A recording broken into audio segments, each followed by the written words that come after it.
thing was nearly $1 million. It hadn't died yet, so I'm gonna run her another year.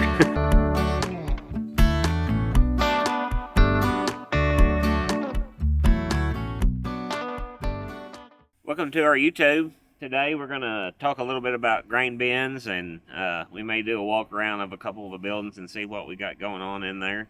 These here on this site, they're let's see, we have some 9-ring 48s, and then we have some 8-ring 48s.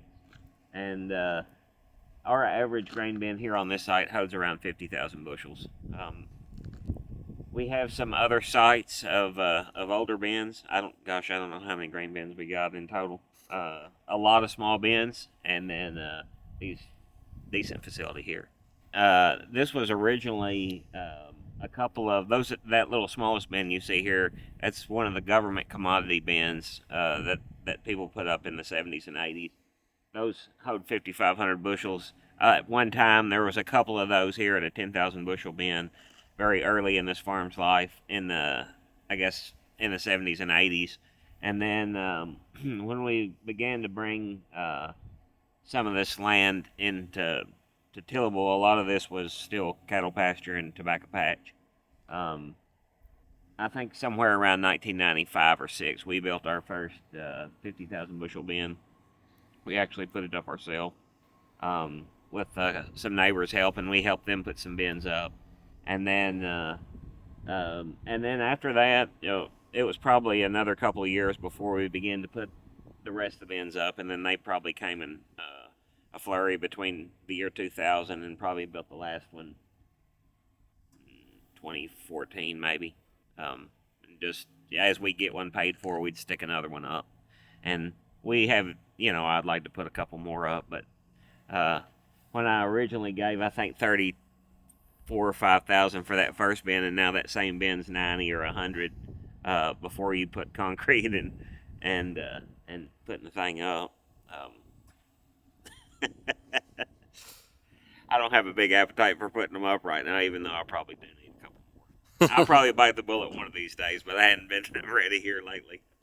Oh yeah, we use the older bins we have too. We have 3 other sites that we use for soybeans off this site, and so a lot of our bean crop goes in the smaller, older bins, and they have smaller unloads. They're not as nice, but they do still perform the job they're supposed to perform.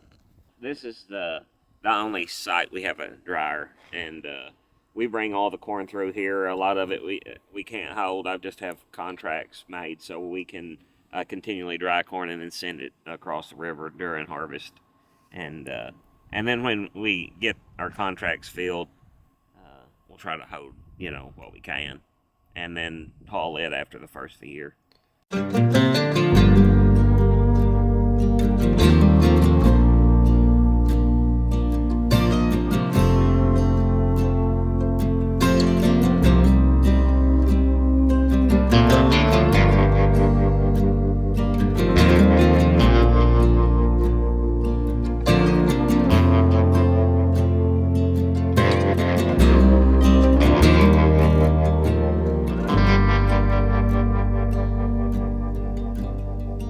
Okay, so in 2016, we had been running single-phase power out here and a smaller dryer, and we decided, we're exceeding the capacity. We need more capacity. We decided to put 3-phase power in, and that's what you see here.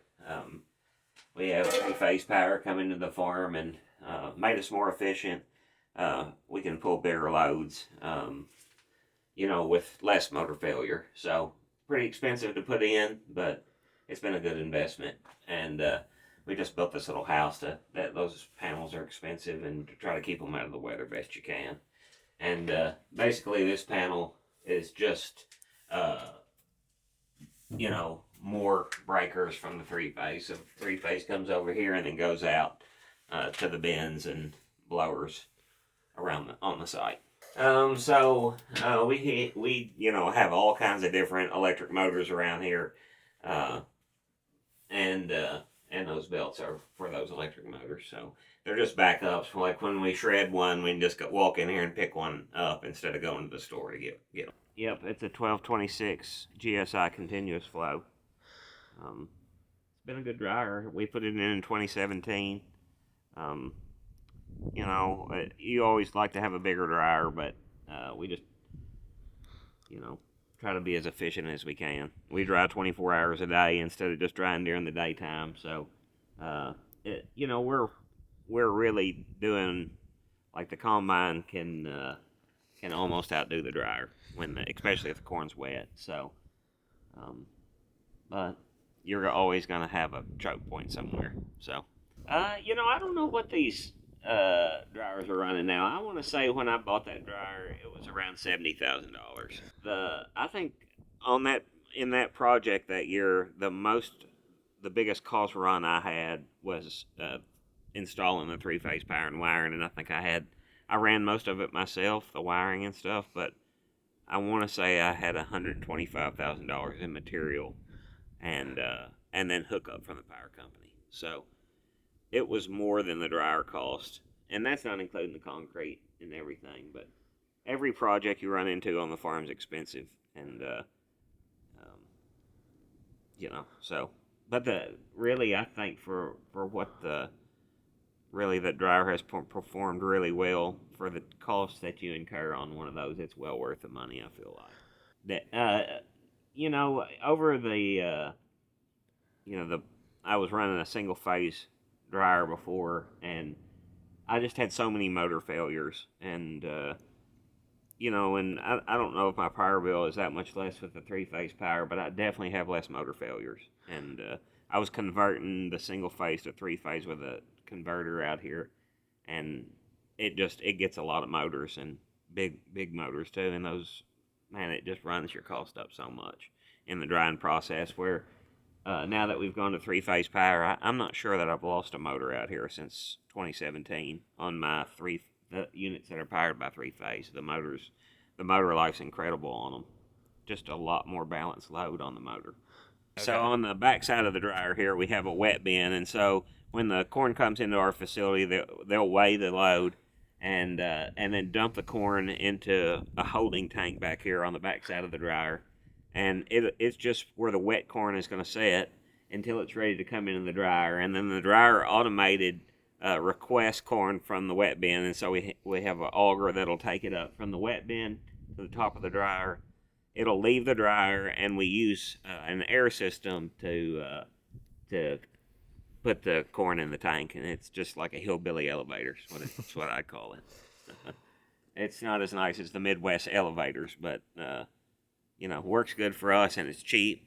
We've had it since I sat down with Butch Koffel, who's a great friend of ours from Agri-Systems, salesman, been selling here in the tri-state area long as I've been farming, which I think 26 or 7 seasons. He's probably been here 20 years longer than me. But anyhow, we sat down in Cairo, Illinois yesterday with a couple other farmers in Butch, and they was asking about that air system, and Butch said, he said, "When did y'all put that in?" And I said, "Well, it's been over 20 years." And he goes, "No way." And I said, "Yeah, you're getting old, Butch." Yeah, so this pneumatic system that blows our grain to our bins this is its third dryer it's on, and it's at the very top of its capacity now with what this dryer can put out, but it's been a great system. It's made by Walenga. It's been very low maintenance. Change the oil and run it, and we've just been like, it's not as nice as just pulling a lever and dumping the corn out of your elevator, but not as expensive either. You need to do an oil change. What we've found is every couple hundred hours. It's the life of the blower, and they'll tell you when you purchase the machine to keep the oil changed on it. You won't ever have problems, and that's what we've done. Like every couple hundred hours, it doesn't take just a few minutes the oils are very thin, comes out really fast, and you can have it changed in 10 or 15 minutes and back running again. So it's been really good to us. Every now and then you'll have a pipe pop a hole in it.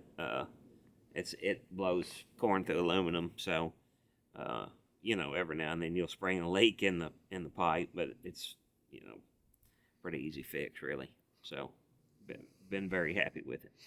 Yeah, we'll just talk about how we store the corn. So when we fill one of these bins with corn, and there's always a chance in these bins that the grain would spoil on you, and it's inevitable. If you dry a bunch of grain, you're gonna have spoilage. Sometimes it's just sometimes uh, because the way the temperature is inverting, and maybe you got lax and didn't take the right precautions, some grain will spoil on you. But what we like to do is, upon getting the tank filled, we'll begin to pull the loads out of it and invert the cone. And and so you want the inverted cone in there, and when you're blowing air in there on cool days and stuff, the air will pass up through the columns of grain more effectively than if it's coned out like this. If it's coned out, the air just wants to go up along the wall and out of the bin. Really doesn't move through your grain that much.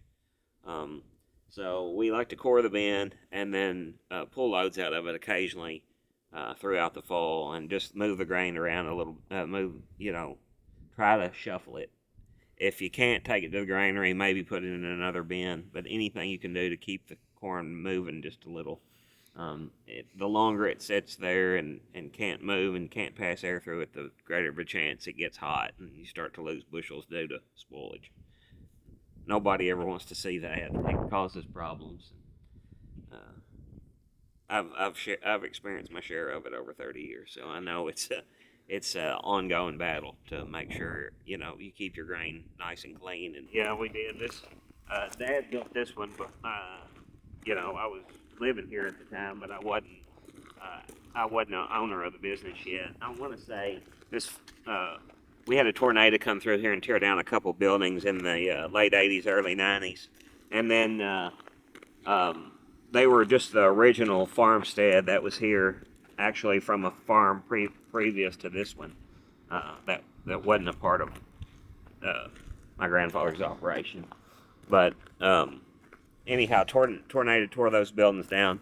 He came back with this one first, in about 91 probably, and then we had a building here, just an open face that was almost the same length as this one, and then probably about, I don't know, I was out of high school, so probably in the late 90s, a tornado came through and tore this open front building down, and he built this one back in about probably 2000, 2001. So both pretty old buildings here. Mostly what we use this one for is in the spring, we just bring our seed up into this building, and it stores seed, and then when it doesn't have seed and chemical in it, we use it for cold equipment storage. So just pretty much whatever we're going to be working on or are working on at the current time. Most of the equipment we try to store off-site, so it's not like where we have to navigate around it that much. So whatever we're going to be working on in the next couple weeks or working on currently is usually in this building. We store most equipment off-site in storage, just buildings scattered around on. They're all close to our facility here, but scattered around on different farms. You ever get lost? Can't find something? Several times.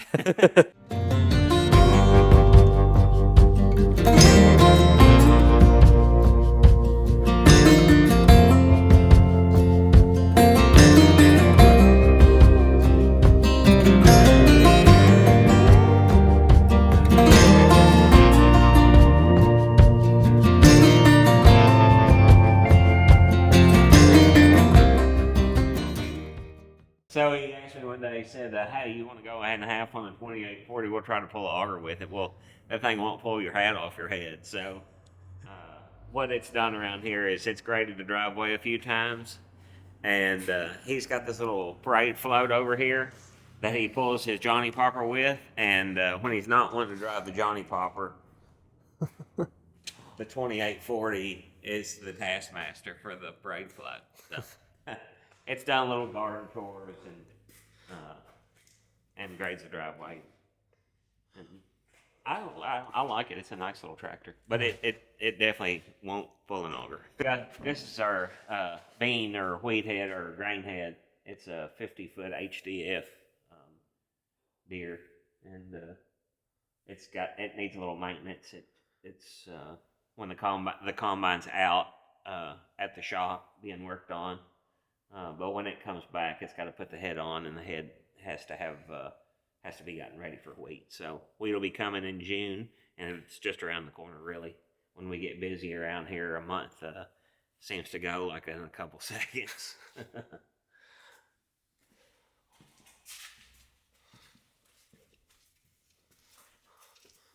So our 8RX is in here, and it's just in need of a wash job and an oil change before it goes to the field in the spring. We'll also bring it in here in the next month or so, and we'll put its front tanks on. It's got a set of liquid fertilizer tanks that go on the front, and a pump system that pumps the liquid to the back to the planter. And we'll install that sometime in February, and it'll be hooked to the planter and ready to go to the cornfield. And the last thing that's in here today is the corn head, and it's here for the same reason as the bean head. It's got to have maintenance, so we can't really move it till the combine comes back. Hopefully, it's back in the next couple of weeks, and when they come back, we'll hook their heads up, go through them, and get them ready for fall. Pretty soon, this building will be mostly seed, and it'll take us till June to filter through it all. So.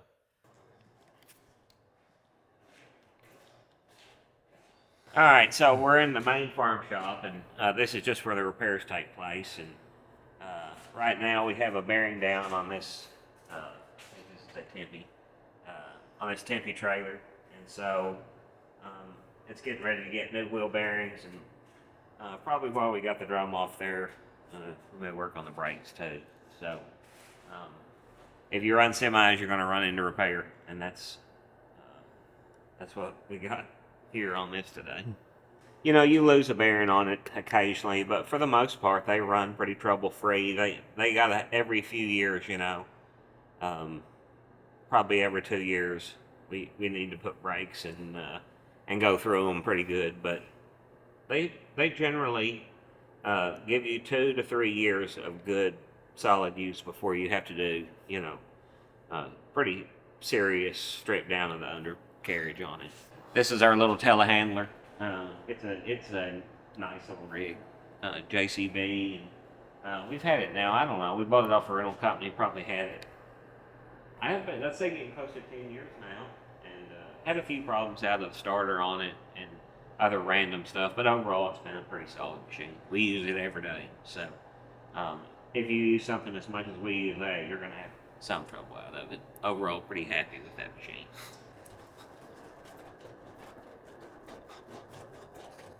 And then just the only other thing we have in here today is the shop truck, and it carries our diesel, our torches, our welder,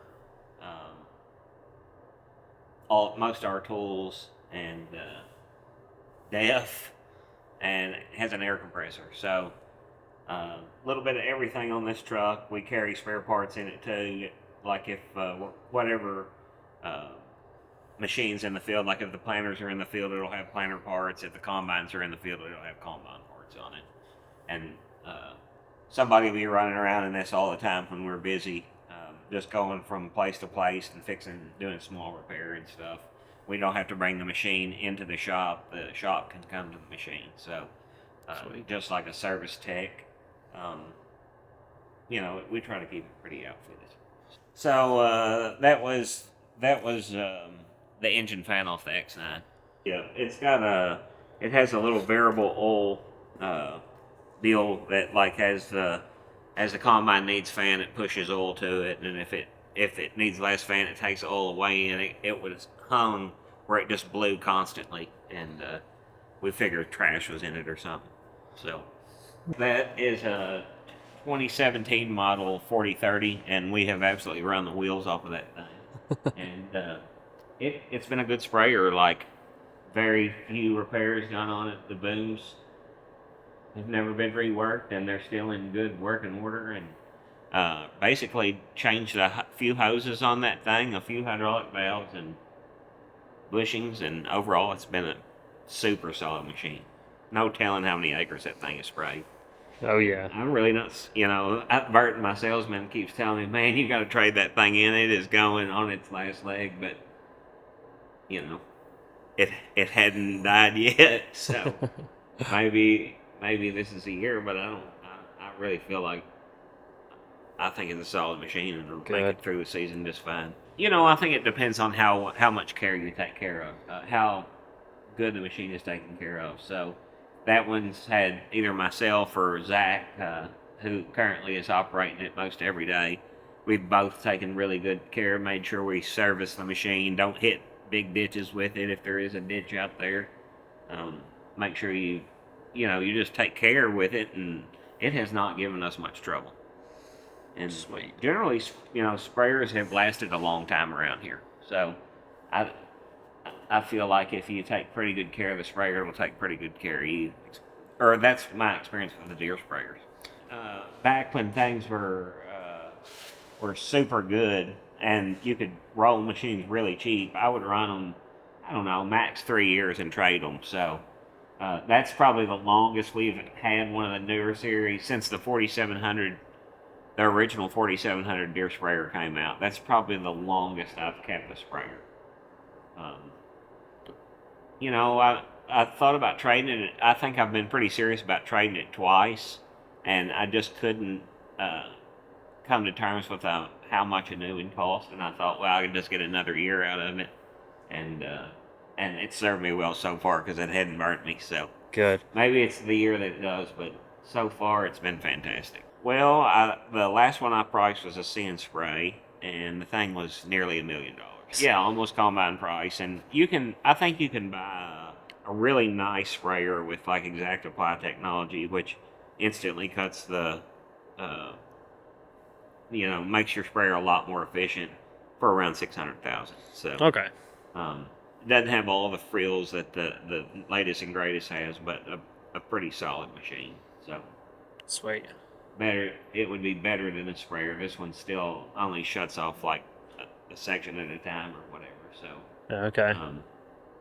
not as efficient as one of the newer sprayers, but right now I have a super low cost of ownership in that machine. So under current market conditions, and I'm gonna run her another year. I think you'll see over the next few years some really big like drones come out, capable of like heavy lifting and stuff.